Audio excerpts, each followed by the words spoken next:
তার জন্য তোমার বড় ছেলে এসে গেছে। বাবা আমি আসতে বাধ্য হলাম। আসলে এখানে আসার কারণটা কি জানতে পারি? আসলে কি জানেন বাবা? মানে আসলে বাম্পারে আজকে না গিয়ে টেম্পার মেরে কথাটা বলে ফেল। তোমার অসুবিধার কথাটা তুমি বলেই ফেলো। হ্যাঁ বলো বলো শুনি। আসলে কি জানেন বাবা, কলকাতা সল্টলেক সেন্টারে এই কোঅপারেটিভ কোম্পানিতে আমি কাজ করি।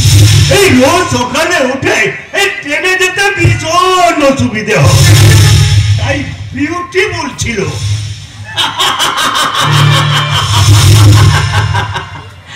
বড় খোকা, তুই যে তোর বউয়ের কথায় উঠিস আর বসিস সেটা আমি খুব ভালো করে জানি।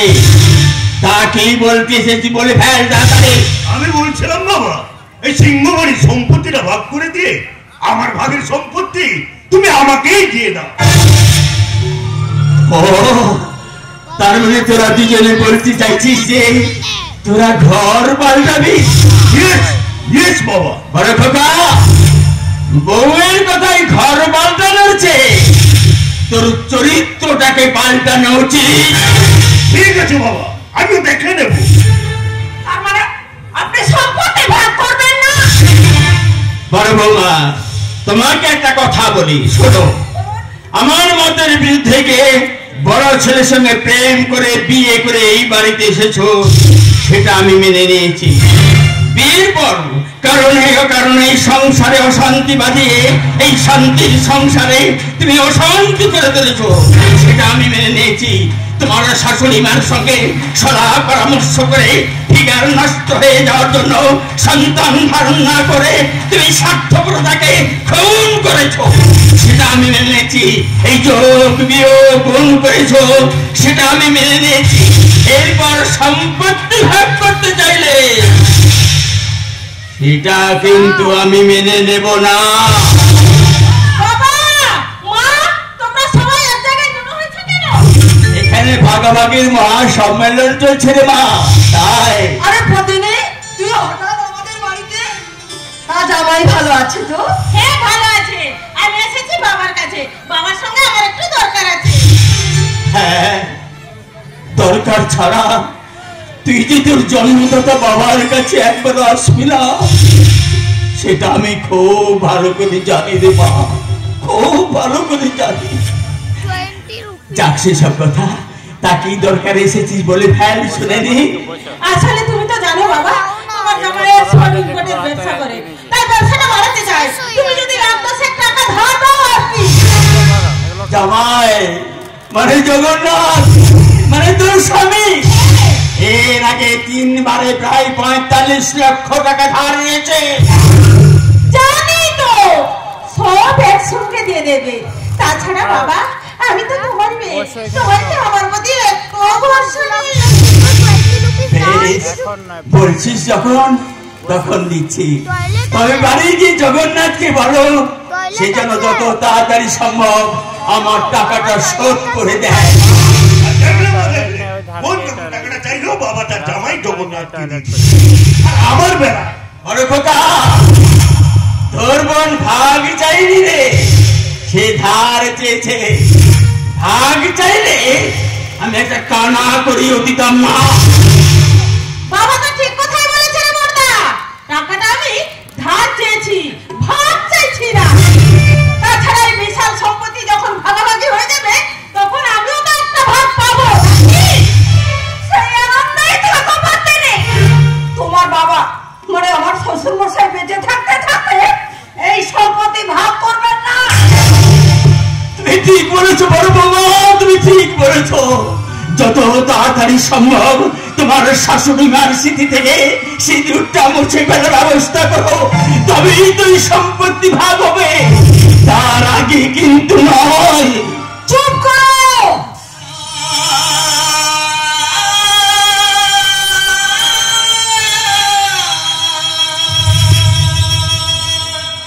চুপ করো বলছে।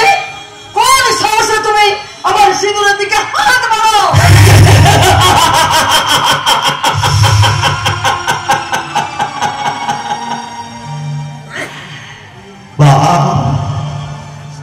চমৎকার গিন্নি, চমৎকার। তোমরা সবাই মিলে এমন সম্পত্তির দিকে হাত বাড়াবে, আর আমি হাত বাড়ালেই যত দোষ। জীবন কেন এত রং বদলায়, জীবন কেন এত রং বদলায়, কখনো কালো মেঘ, কখনো ঝড়ো মেঘ, কখনো প্রেমের আবেগে সে নিজেকে জড়ায়। জীবন কেন এত রং বদলায়, জীবন কেন এত রং বদলায়।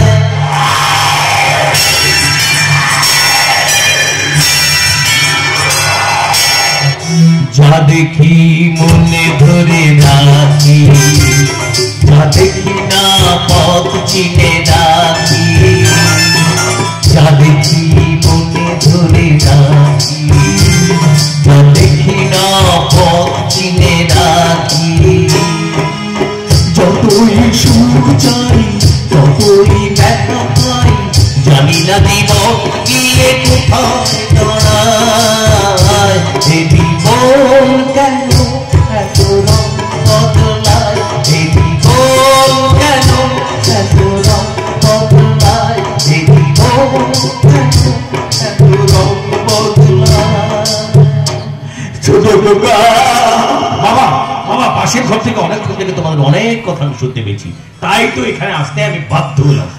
আর তোমাদেরকেও একটা কথা বলি, বাবা যখন তোমাদের সবাইকে নিয়ে একই সুতোয় মালা গাঁথতে চাইছেন, কেন তোমরা সেই মালাটাকে ছিঁড়ে ফেলতে চাইছো বলো? কি কাপড় কথা!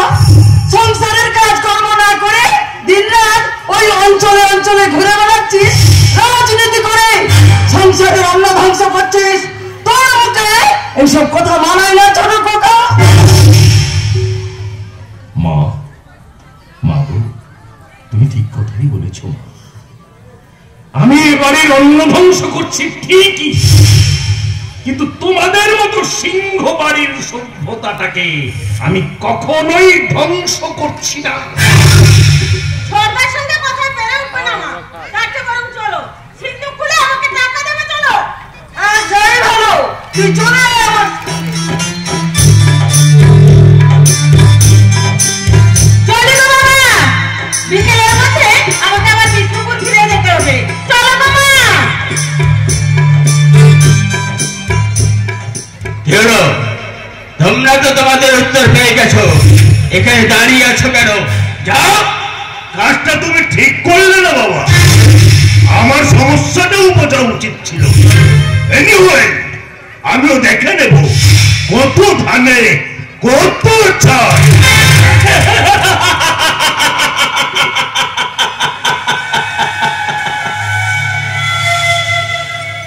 বড় খোকা, মাসের মধ্যে একবারও তো আমার সঙ্গে ধান ক্ষেতের দিকে যাসনি, তাহলে কি করে বুঝবি কত ধানে কত চাল হয় আর কতটা বাদ যায়?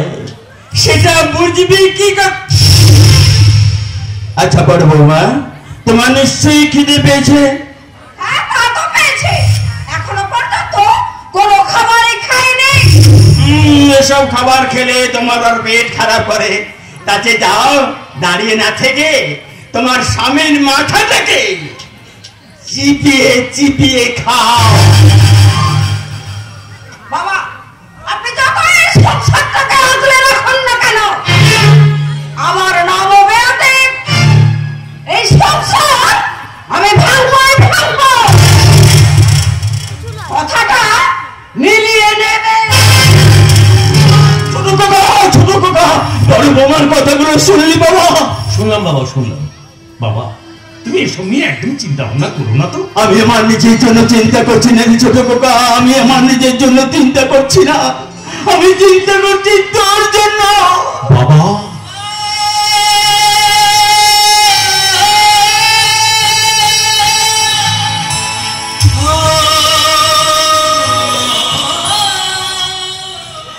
তুই একটা এত ভোলা ছেলে, তোর যদি কিছু একটা হয়ে যায় তাহলে আমি ঠিক থাকবো কি করে বলতে পারিস বাবা? তাই বলছিলাম কি বাবা, তুই একটা দেখে শুনে বিয়েটা করে ফেল। দেখো বাবা, আমি রাজনীতি করি, আমার সাথে আমার হবু স্ত্রীর মতের মিল নাও হতে পারে। তাছাড়া একটা পরের বাড়ির মেয়ে বাড়িতে বউ হয়ে এসে কেন মেনে নেবে বাবা? আর তাছাড়া আমার কাছে সমাজের গুরুত্ব অনেক বেশি। আচ্ছা বলো তো বাবা, তুমিই বলো, আমার মতো একটা বাউন্ডুলে ছেলেকে কোন বাবা তার মেয়েকে দেবে?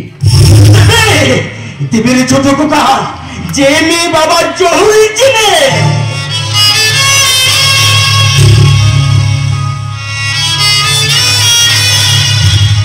সেই মেয়ের বাবা তোকে মেয়ে দেবে রে ছোট খোকা। তুই দেখে নিস, তুই দেখে নিস ছোট খোকা, তোর জন্য কেউ না কেউ কোথাও না কোথাও তোর জন্য অপেক্ষা করে আছে। সে হবে এই বাড়ির নতুন বৌমা। লক্ষ্মী প্রতিমার মতো সে এই বাড়িটাকে আলোকিত করে দেবে, শতবার সরলতা দিয়ে এই বাড়িটাকে আনন্দে ভরিয়ে তুলবে। তা দেখে আজ আমি নয় ছোট খোকা, আমি নয়, এই দেবীপুর গ্রামের সবাই এক বাক্যে বলে উঠবে, দক্ষনারায়ণ চৌধুরী তোমার বৌমা হচ্ছে আদরের বৌরানী। বাবা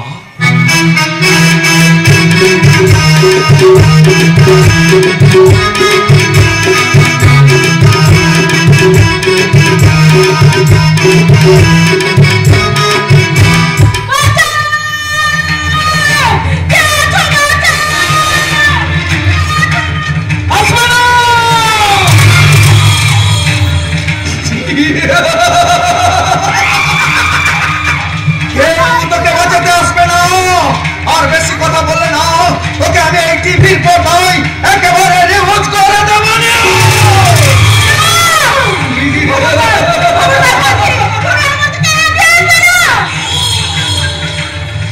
চিৎকার কর, তোর যা খুশি তুই তাই কর, ভালোই ভালোই বলছি। তোর হাতে ব্যাগ আমাকে দিয়ে দে।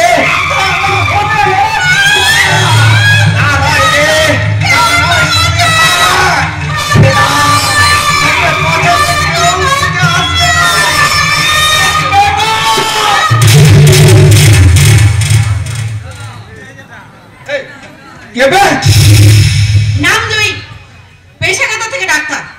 আমার কিছু পেশেন্ট আছে যারা ট্রিটমেন্ট করতে হাসপাতালে আসে, তাদেরকে সুস্থ করে আমি বাড়ি পাঠাই। আর তোদের মতো জানোয়ারদের মেরে হাসপাতালে পাঠাই আমি ট্রিটমেন্ট করবার জন্য। চিন্তা করো না, আমি এসে গেছি। আমার কাজটা আমাকে করতে দিন ম্যাডাম, তা না হলে আপনাকেও আমি ছাড়ব না। ধরলি কাকা যে ছাড়বার কথা বলছিস? তো মেরে সালি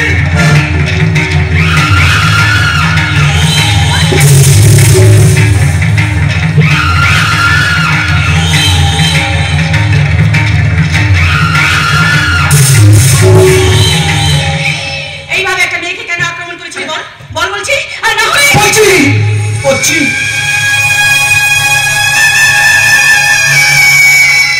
আমার অসুস্থ মা, বিবাহে অযোগ্য বোন, রাস্তায় রাস্তায় একটা চাকরির জন্য খুঁজছিলাম, কেউ আমাকে একটা চাকরি দিল না, তাই তো আমি এই কাজ করতে বাধ্য হয়েছি দিদি।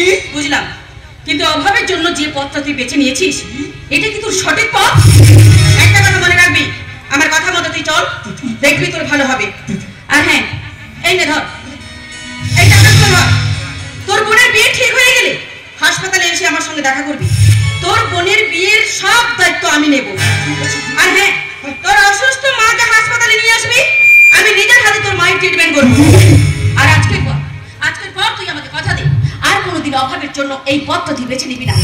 একটা কথা মনে রাখবি, হাজার অভাব থাকা সত্ত্বেও শরৎচন্দ্র চট্টোপাধ্যায়কে সরিয়ে দিয়ে বাংলা সিরিয়ালকে টুকলি করে তুই কোনোদিন সিনেমা করতে যাবি না। যা, এখন তুই এখান থেকে যা, যা বলছি।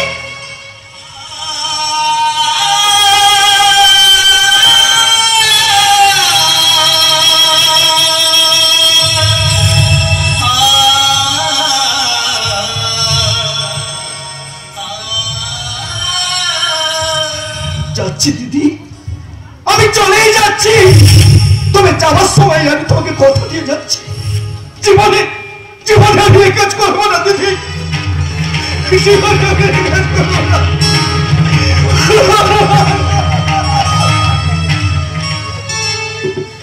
আপনি তো ভারী অদ্ভুত দিদি। প্রথমে ওকে উচিত শিক্ষা দিলেন, তারপর দীক্ষা দিলাম। আসলে কি জানো তো, কি? ওর এই অভাবটাই ওকে এখানে আসতে বাধ্য করেছে। তাই আমিও একটু চেষ্টা করে দেখলাম ওকে ঠিক পথে আনতে পারবো কিনা। আসলে বিবেক মনুষ্যত্ব যেখানে প্রাধান্য পায় না, যেখানে সারা রাজ্যের মধ্যে উচ্চ মাধ্যমিকে যারা প্রথম হয় তাদেরকে কখনো বিজ্ঞাপনে দেখতে পাওয়া যায় না। আর গেলেও রাত্রি 2টোর সময় কোনো বৃদ্ধ বা বৃদ্ধার যদি শরীর খারাপ হয়, তখন সেই ছেলেটির একবারের জন্য মনে হয় না যে ওই বৃদ্ধ বা বৃদ্ধাটিকে একবার হাসপাতালে পৌঁছে দিয়ে আসে। আসলে বিবেক মনুষ্যত্ব যেখানে প্রাধান্য পায় না, সেখানে এই স্বার্থপরতা মাথা চাড়া দেয়। তবে আমি কিন্তু স্বার্থপর নই, তাই শিক্ষার সঙ্গে সঙ্গে দীক্ষাটাও দিয়ে দিলাম।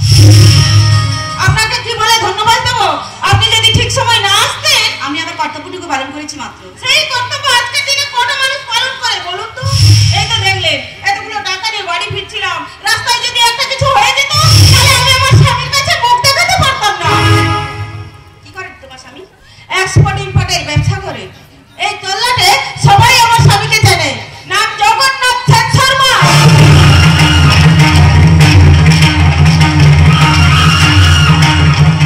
এই কি নাম বলে তুমি? নাম জগন্নাথ সিং শর্মা? হ্যাঁ, কেন বলুন তো?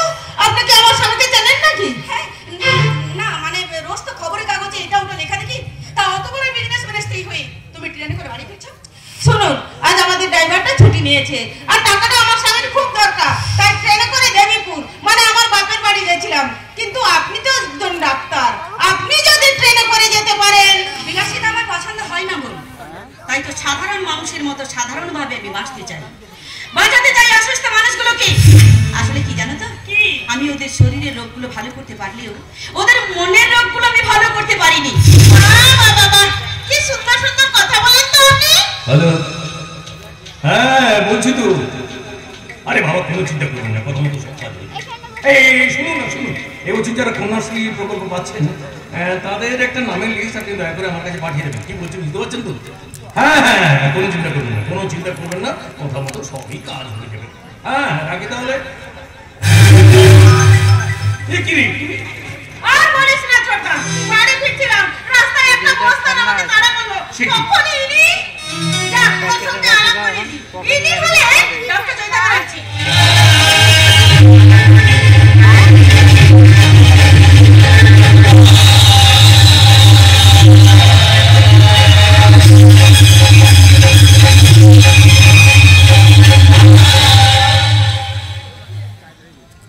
নমস্কার, আমার নাম বিবেক।